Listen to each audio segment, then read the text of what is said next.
¿Qué tal? Buenos días. Vamos a empezar con una oración. En nombre del Padre, del Hijo, del Espíritu Santo. Amén.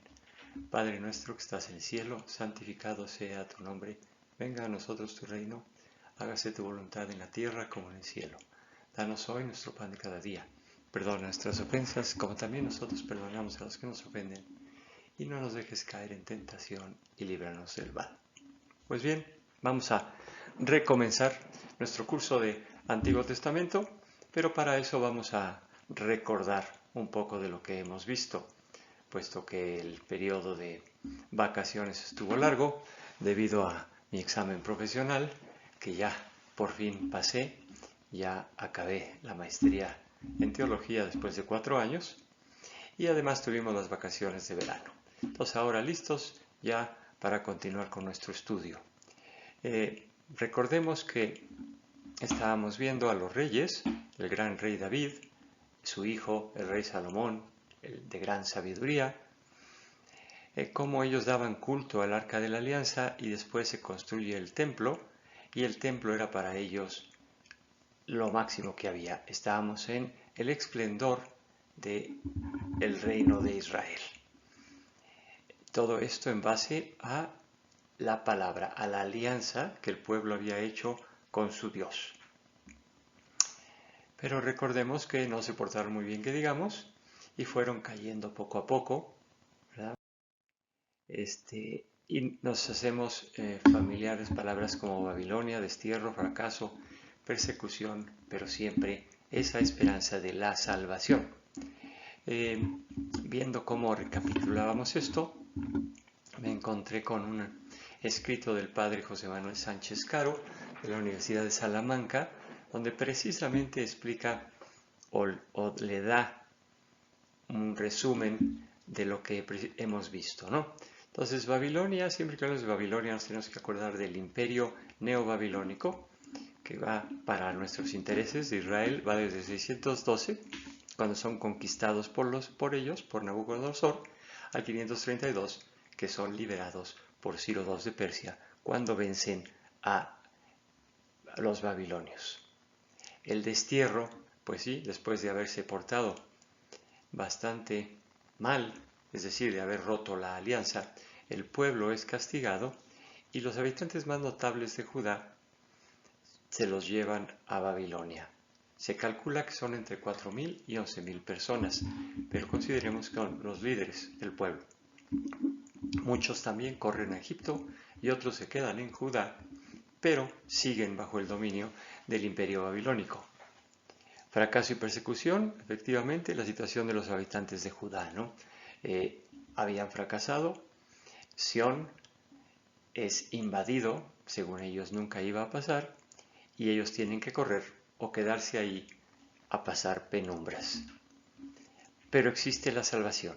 Israel tiene la conciencia de que Dios siempre les ayuda y sobre todo les ayuda en los momentos más críticos de su existencia, porque es cuando voltean los ojos a Dios y entonces Él, en su gran misericordia, les ayuda.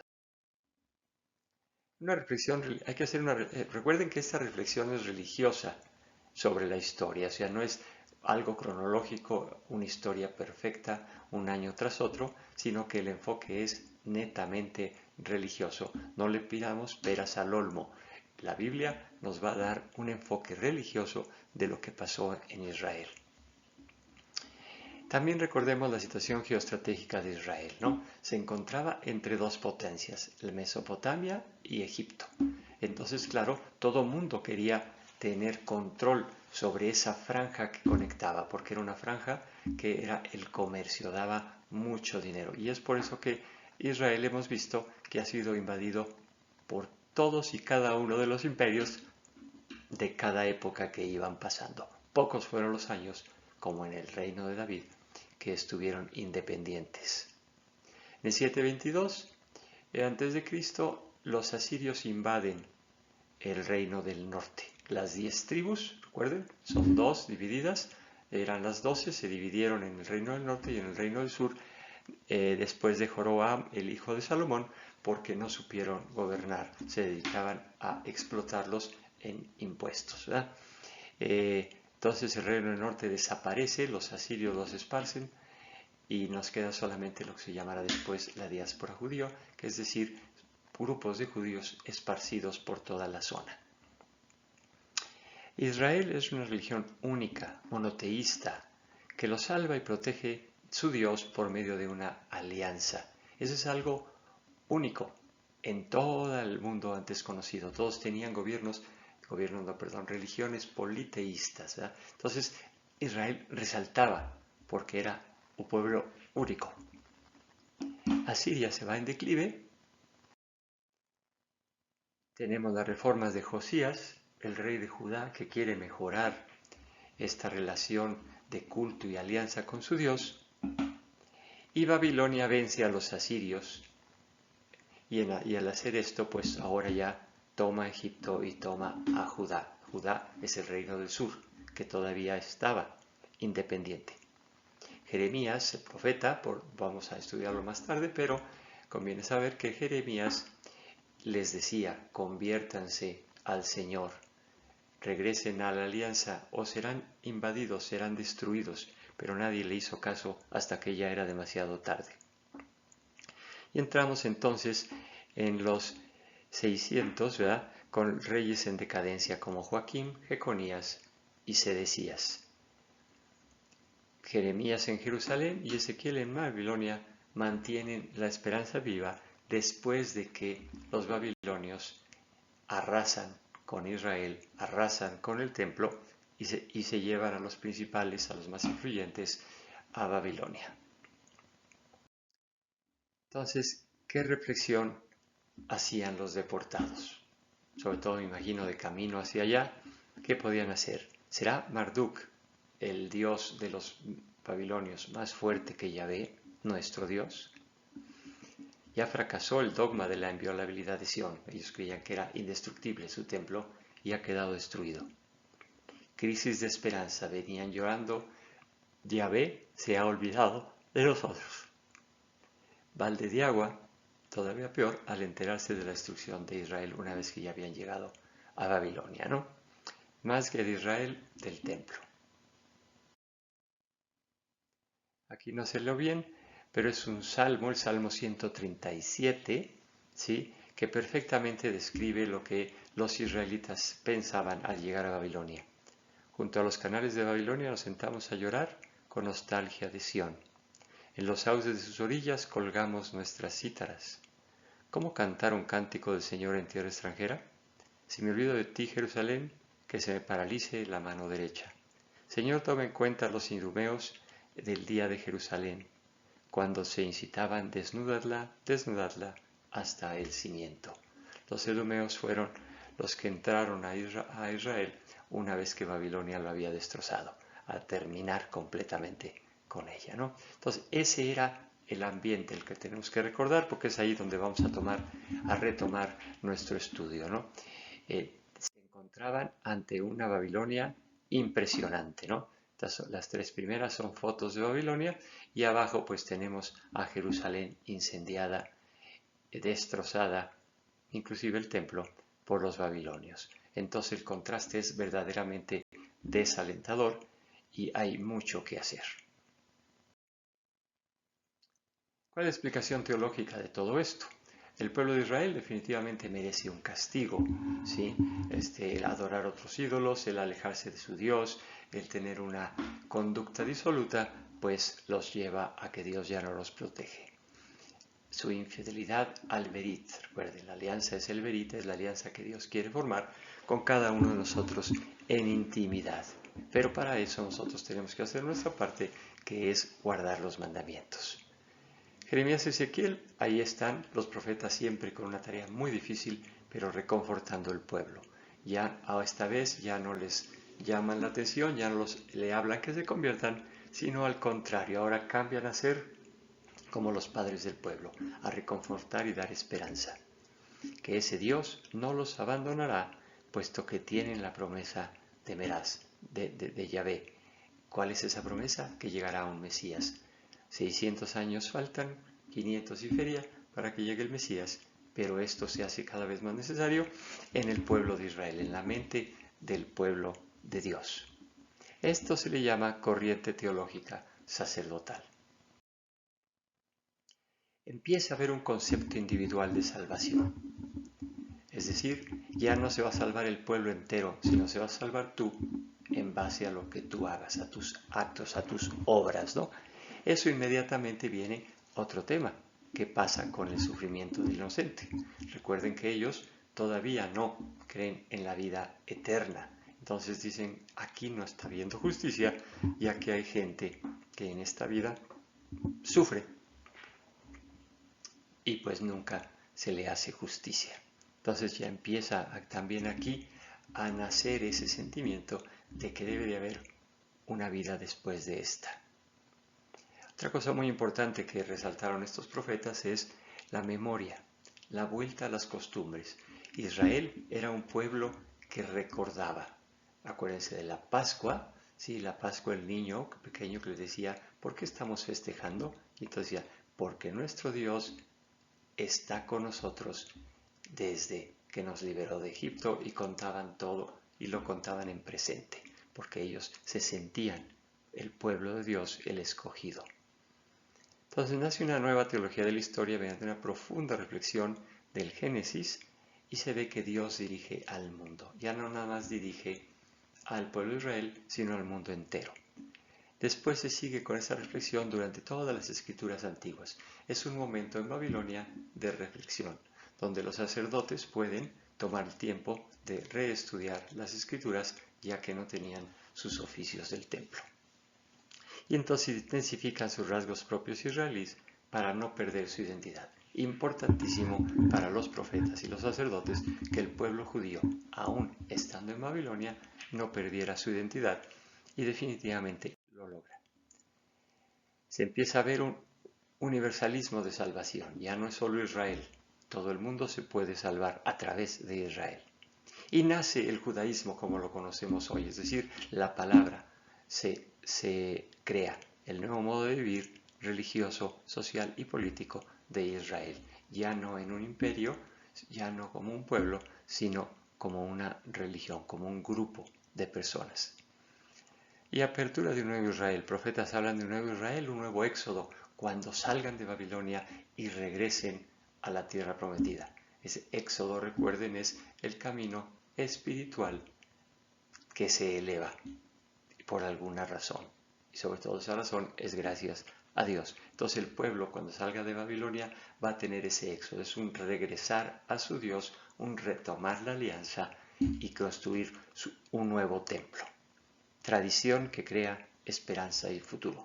Qué importante es esta frase, y sobre todo en la actualidad. 20 siglos después, no, 25 siglos después, podemos decir lo mismo. Tradición que crea esperanza y futuro. Nosotros, en nuestra iglesia, debemos de regresar a las fuentes y vivir de esa gran tradición que tenemos de los primeros cristianos, donde de veras querían seguir a Cristo, vivir y actuar lo que Cristo les había enseñado, ¿no? Entonces es una nueva época también que nosotros podemos tener nuestro éxodo, de regresar, de retomar todo lo que Cristo quiere que hagamos, es decir, vivir el reino de Dios que Él vino a imponer en nuestras vidas. Entonces todo esto, ¿cómo lo podemos ver en nuestra vida? ¿Sí?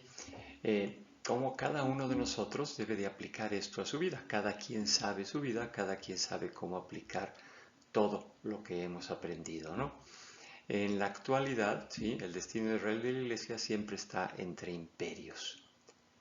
Es difícil ser cristiano, somos atacados, aquí afortunadamente no estamos perseguidos, no nos matan, pero sí definitivamente no estamos de moda, ¿no? O más bien sí estamos de moda, pero para atacarnos a los cristianos.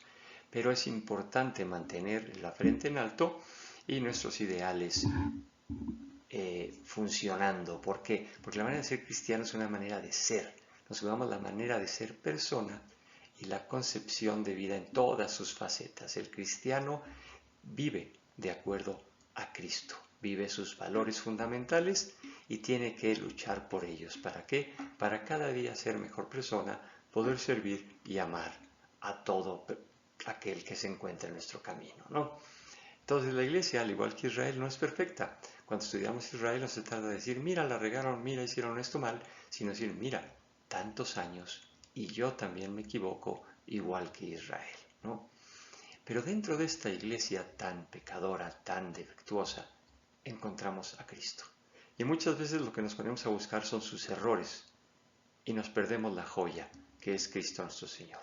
Entonces, ¿qué tanto yo busco dentro de la iglesia a Cristo, mi salvación? El Espíritu Santo va a dar las respuestas. Precisamente la teología se trata de ver cómo comunicar a cada generación el Evangelio, la buena nueva, de una manera que se pueda entender, porque los tiempos van cambiando, pero el mensaje de Cristo es igual, porque es perfecto, es de Dios.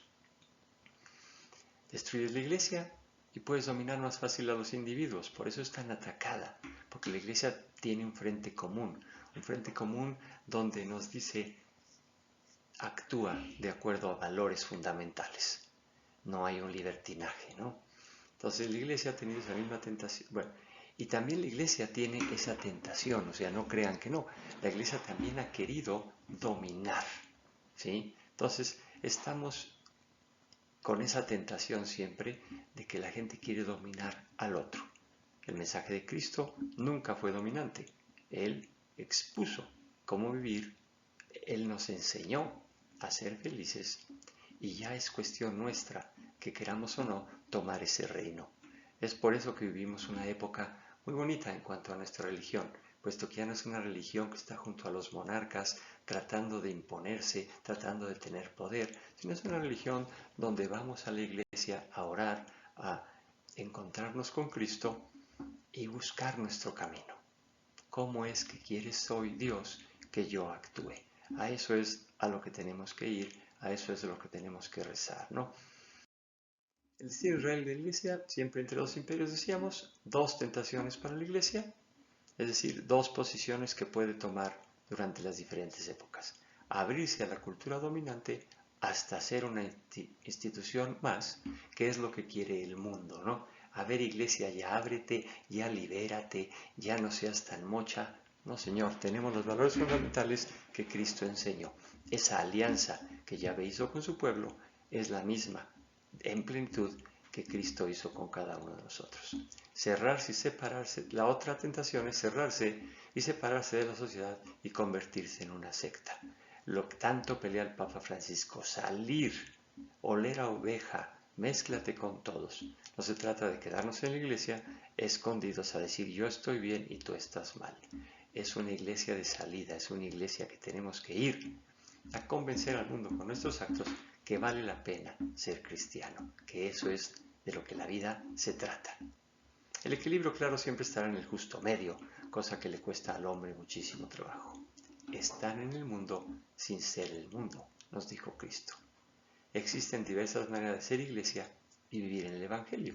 La iglesia no es tan radical o cerrada como algunos la quieren hacer ver. No, yo en la iglesia puedo actuar de diversas maneras para encontrar a Cristo.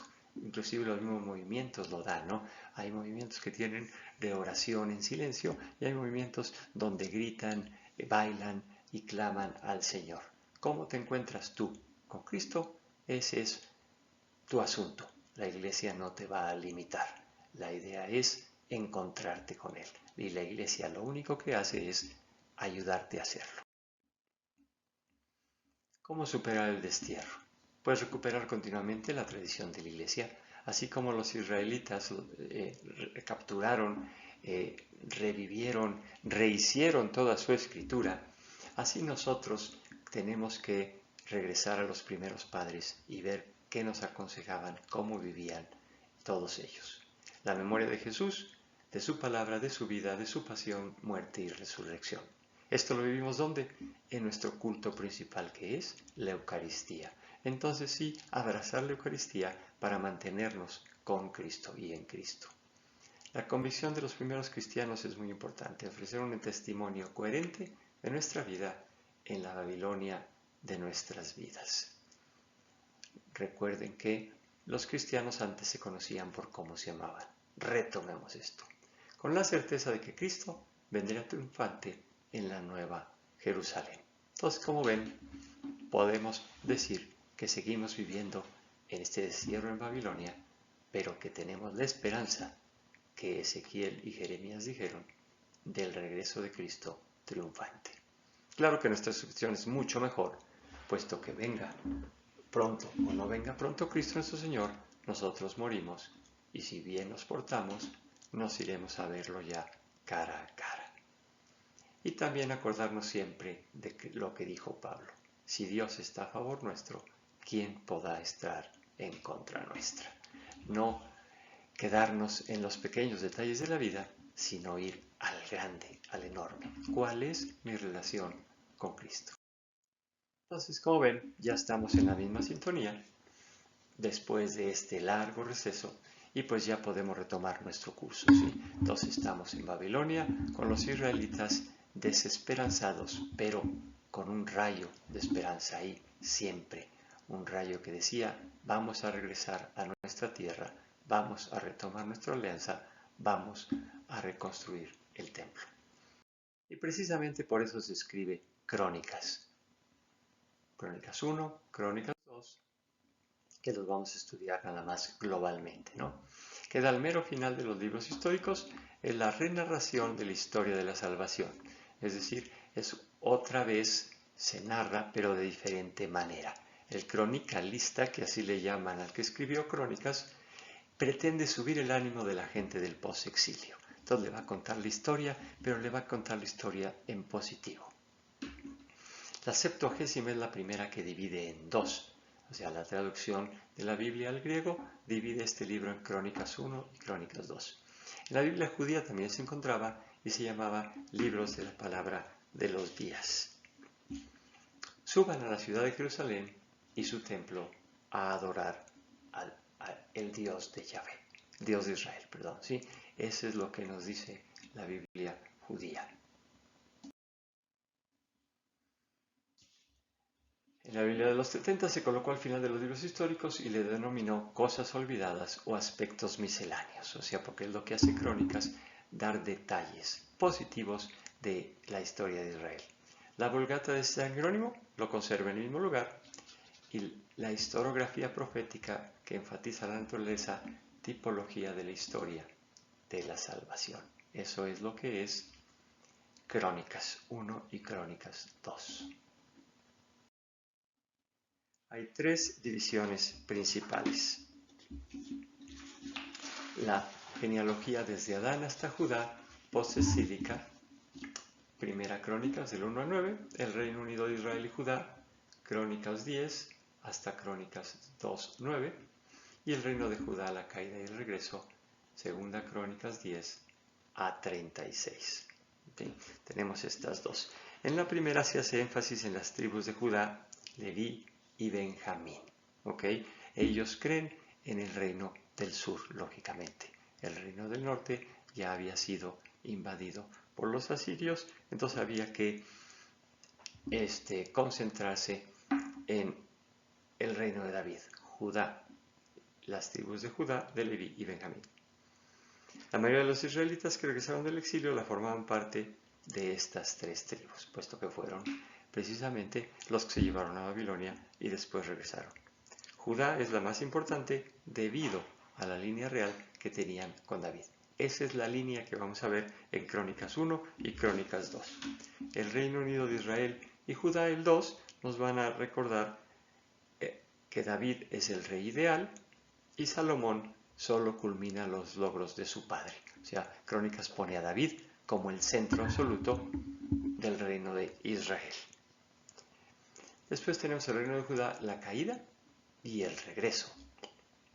Recuerden la frase que leíamos continuamente, ¿no? Hicieron lo correcto a los ojos de Yahvé o no hicieron lo correcto a los ojos de Israel, ¿no? Entonces, ¿en qué se va a encargar Crónicas si es optimista? Pues en los reyes que hicieron lo correcto a los ojos de Israel. Entonces nos van a narrar lo que Roboam hizo de positivo, Josafat, Ezequiel y Josías. Después tenemos unas adiciones importantes, ¿no? Aquí nos mencionan que el rey Joás, al final de su reinado, es un apóstata. El rey Osías, su lepra es la consecuencia de su usurpación de las labores sacerdotales. Y el rey Ezequías, énfasis de su reformación y la gran celebración de Pascua, se juntan todas las tribus a celebrar en el templo la salida de Egipto de acuerdo con la alianza de Moisés. O sea, el rey Ezequías quiso volver a unir a su pueblo y lo logra en el templo, en el lugar donde Dios habita. El rey Manasés, presentado como un penitente después de la deportación a Babilonia, inclusive inicia reformas litúrgicas. Entonces ahí vemos lo positivo del rey Manasés. Concluye con la narración del decreto de Ciro de regresar, ¿no? Entonces aquí, esto dice el Señor: iré delante de ti, Ciro, y allanaré los montes, echaré abajo las puertas de bronce y cortaré las barras de hierro. Entonces, el Dios de Yahvé apoya a Ciro. Ciro, ¿qué es? Es el instrumento que Yahvé ocupa para liberar a su pueblo del yugo de Babilonia. Porque si bien el pueblo iba a ser castigado por Babilonia, el pueblo de Babilonia se pasó de la mano, ¿no? Entonces, ¿qué nos cuenta el decreto de Ciro II? Que es el momento en el que se libera el pueblo y puede regresar a su tierra prometida. En el primer año de Ciro, rey de Persia, el Señor cumplió la profecía que había dado por medio de Jeremías. Movió el corazón de Ciro a poner por escrito el siguiente edicto y enviarlo a todo el reino. Esto dice Ciro, rey de Persia: el Señor Dios me ha dado todos los reinos de la tierra. Me encargó construirle un templo en Jerusalén, que está en Judá. Cualquiera que pertenezca a su pueblo puede ir a Jerusalén de Judá para reconstruir el templo del Señor, Dios de Israel, quien vive en Jerusalén, y que su Dios esté con ustedes. En lugar de que se encuentre este remanente judío, que sus vecinos lo ayuden. En el lugar que se encuentre este remanente judío, que sus vecinos los ayuden con los gastos, dándoles plata y oro, provisiones para el viaje y animales, como también una ofrenda voluntaria para el templo de Dios en Jerusalén. Entonces, como ven, Ciro definitivamente, movido por Dios, ayuda al pueblo de Israel a regresar. Inclusive les da dinero y provisiones para construir el nuevo templo. Entonces, el gran milagro, Ciro apoya ese regreso de un pueblo que él ni siquiera conoce. Crónicas 1 y 2 fueron escritos entre el año 400 y 300 por un escriba anónimo, que se cree seguramente levita, ¿no? Crónicas tuvo acceso a fuentes históricas confiables, además de Samuel y Reyes, o sea, no simplemente leyó los libros sagrados, sino que él tenía más información. El cambio de Manasés en Babilonia no tiene una base histórica sólida, solo se sabe que fue vasallo del rey de Babilonia, pero bueno, Crónicas lo quiere poner como un rey que se arrepiente. Las cifras en Crónicas son muy exageradas, ¿sí? Recuerden que en la Biblia los israelitas escribían en hipérbole, es decir, exageraban todo. Cifras significativas al momento de escribirse Crónicas, querían dar un mensaje y pues exageran donde tienen que exagerar, además de que errores de traducción nos pueden también alterar las cifras, ¿no? Los relatos de los reinados de Roboam, Abías, Josafat, Ezequías y Manasés nos dejaron mejor sabor de boca. Entonces los israelitas leen esto y dicen, bueno, no está tan grave, sí tenemos esperanza. La filosofía postmoderna nos ha permitido ver que no existe en ninguna narración histórica una interpretación neutral o puramente objetiva.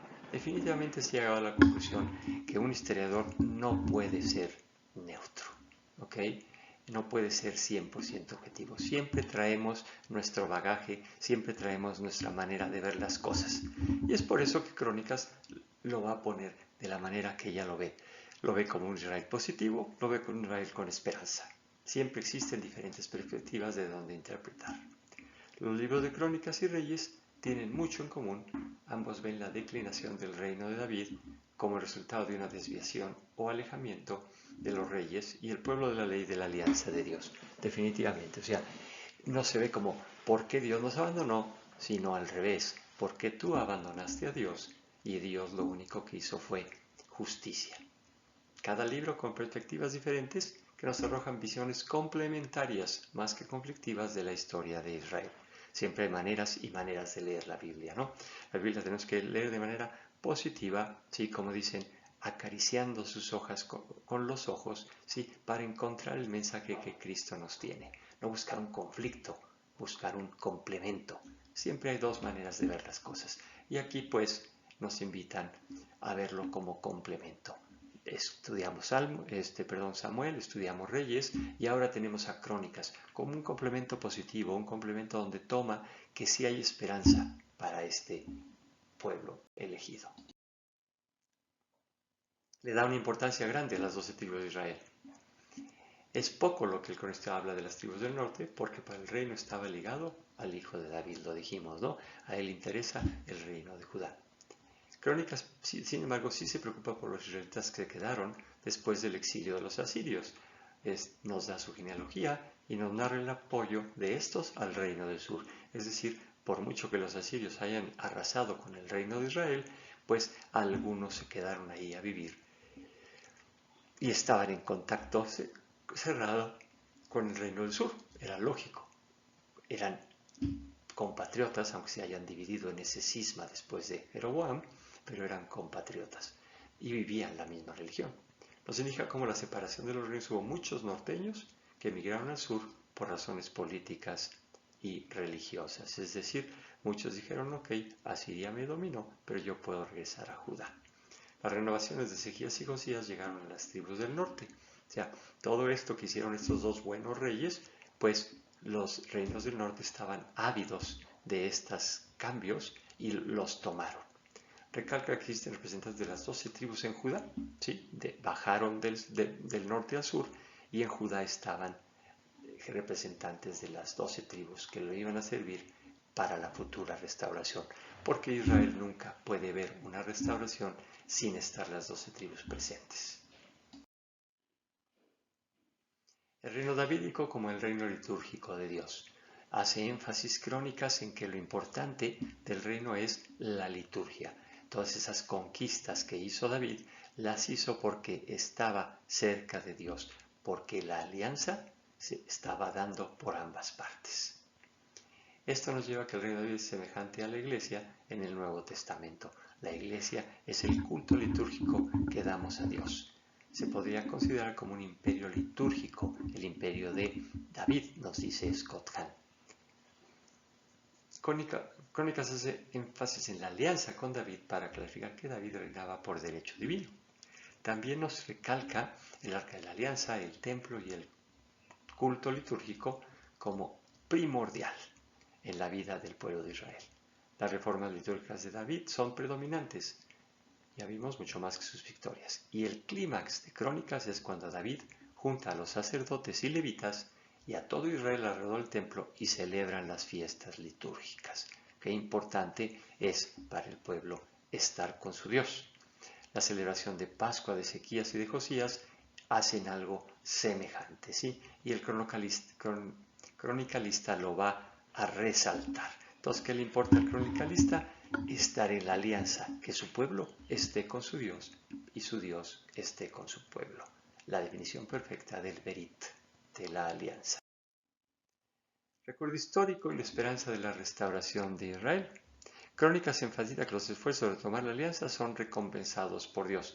Ese es un sentimiento que tenía el pueblo y Crónicas lo va a machacar. Abías era más poderoso que Jeroboam porque él puso confianza en el Señor. Los 55 años de reinado de Manasés, a pesar de sus grandes debilidades, son el resultado de su arrepentimiento sincero. Samuel y Reyes acentúan lo negativo, y esto puede ser espiritualmente dañino. Y es por eso que Crónicas hace un esfuerzo en presentar una versión más positiva para que el pueblo refuerce su fe con ejemplos de fidelidad y de intervención divina en su historia. La iglesia hace algo semejante, nos da la vida de los santos, es lo positivo en la iglesia, ¿no? Definitivamente hay gente que sí encuentra a Cristo y sí está dedicada a amar y a servir. El pueblo necesita estar seguro de que existe un Dios justo que remunerará el bien al final.